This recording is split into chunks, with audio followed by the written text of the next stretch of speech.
23절입니다.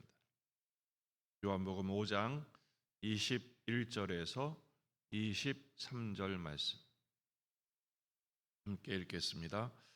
아버지께서 죽은 자들을 일으켜 살리심 같이 아들도 자기가 원하는 자들을 살리시느니라.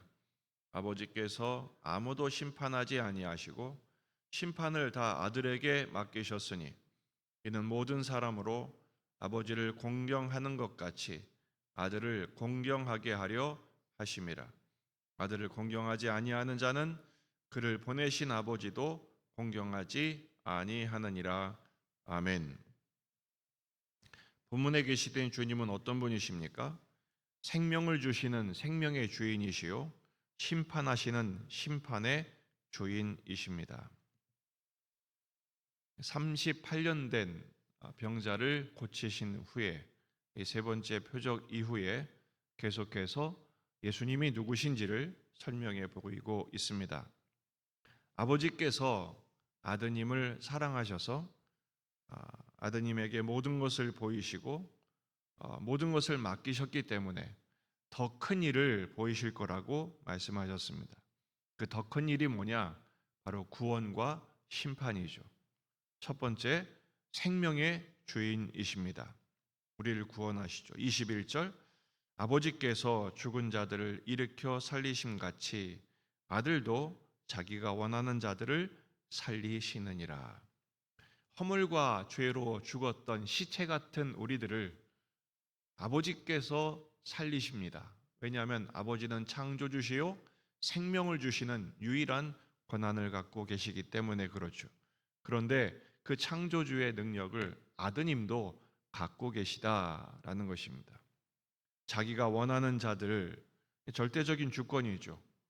누구의 조종을 받거나 지시를 받지 않고 당신의 권세와 권위로 자기가 원하는 자들을 살리시죠.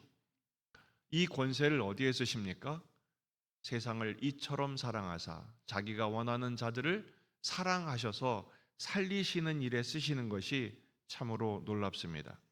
왜냐하면 세상의 권력은 자기의 권력과 자기의 세력만을 위해서 사용하기 때문에 그렇습니다. 유대인들에게 이 선포는 굉장히 충격적인 것입니다. 왜냐하면 죽은 자를 살리는 권세는 하나님께만 있다, 여호와께만 있다라고 믿었는데 지금 아들도 자기가 원하는 자들을 살리느니라 라는 말씀 앞에서 그들은 충격을 받았을 것입니다. 그러나 예수님은 실제로 당신이 원하시는 자들을 살리셨죠. 회당장 야이로의 딸을 살리시고 나인성 과부의 아들을 살리시고 죽은 지 3일이나 되는 나사로를 살려내셨습니다. 뿐만 아니라 주님 다시 오실 때 우리 모두를 부활케 하실 줄 믿습니다. 요한복음을 기록한 목적이 뭡니까? 바로 그 아들 예수 그리스도를 믿고 생명을 얻게 하시기 위함입니다. 예수님 우리의 생명의 주인이심을 확신하시기를 바랍니다. 두 번째는 예수님은 심판의 주이기도 하십니다. 22절, 아버지께서 아무도 심판하지 아니하시고 심판을 다 아들에게 맡기셨다라고 말씀하셨어요. 창조뿐 아니라 심판의 권세도 아드님께, 예수님께 있다는 것이죠.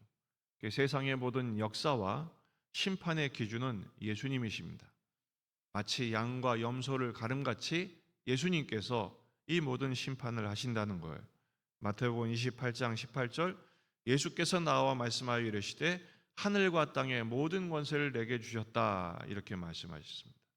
고린도후서 5장 10절, 이는 우리가 다 그리스도의 심판대 앞에 나타나게 되어 각각 선악간에 그 몸으로 행한 것을 따라 받으려 함이라.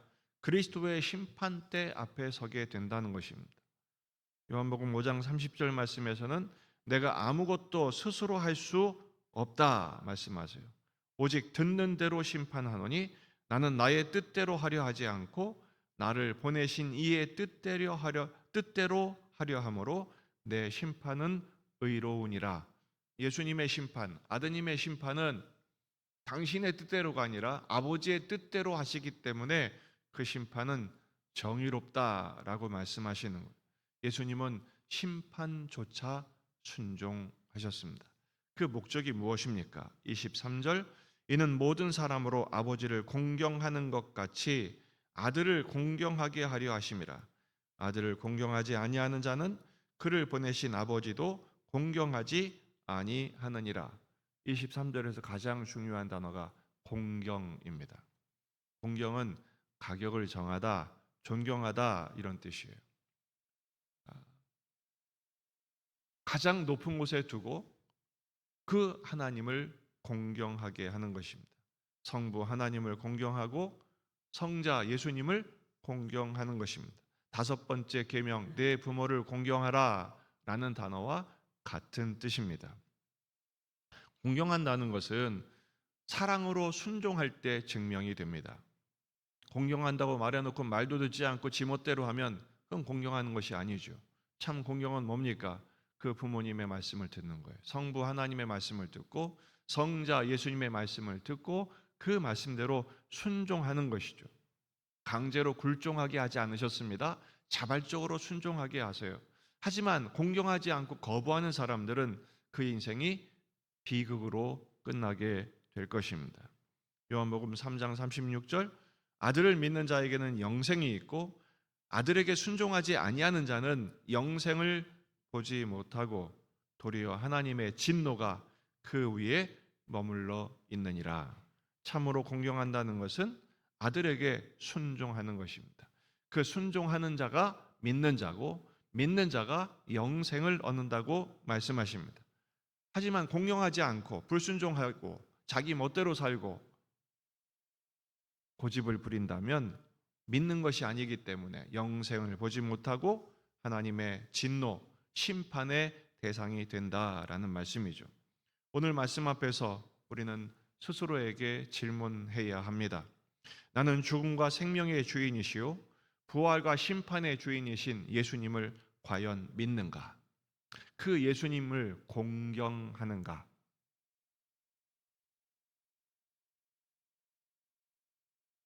종교 생활만 하는 사람들이 참 많습니다. 주일날 예배를 드리고 성경도 읽고 기도도 하는데 정작 모든 결정과 모든 선택의 순간은 예수님은 반대 없고 자기 마음대로 해요. 그것은 공경하는 것이 아닙니다. 작은 일부터 큰 일까지 모든 일을 주님께 여쭙고 주님의 뜻을 구하고 그리고 그 말씀에 순종하는 자가 될 때 하나님 아버지의 사랑과 성자 예수님의 사랑의 통치를 받게 되는 것입니다. 어떻게 그렇게 할 수 있습니까? 성령 하나님의 지도를 따라야죠. 그것을 성령 충만이라고 합니다. 성령께서는 아버지의 뜻뿐 아니라 예수님의 말씀대로 살도록 우리를 지도하십니다. 그렇게 될 때 다른 신들은 사라지는 것이죠. 헛된 것들을 공경하지 않게 됩니다. 헛된 것을 공경하는 것을 우상 숭배라고 합니다. 뭐가 우상입니까? 하나님보다 더 사랑하는 것, 예수님보다 더 신뢰하는 것. 그게 우상입니다. 현대 우상이 뭐죠? 자기 자신, 자기 자식, 그리고 돈, 쾌락 이런 것들을 버려야죠. 세상의 헛된 신을 다 폐위시켜 버리고 오직 예수님만 나의 왕이심을 선포하고 예수님이 왕이신 주님의 말씀 앞에 엎드리게 될 때 주님을 정말로 공경하는 자가 될 때 우리의 생명의 근원이신 예수님께서 영생의 삶을 살게 하실 줄 믿습니다. 인생의 모든 문제를 해결하시는 복음의 능력으로 우리의 삶을 복되게 인도하실 줄 믿습니다.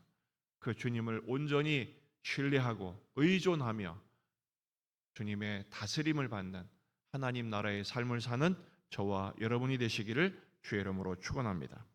기도하시겠습니다. 말씀을 붙들고 우리 자신과 가정과 교회와 지역의 복음화, 민족의 복음화, 세계 복음화, 환우들, 분야 있는 아들들, 또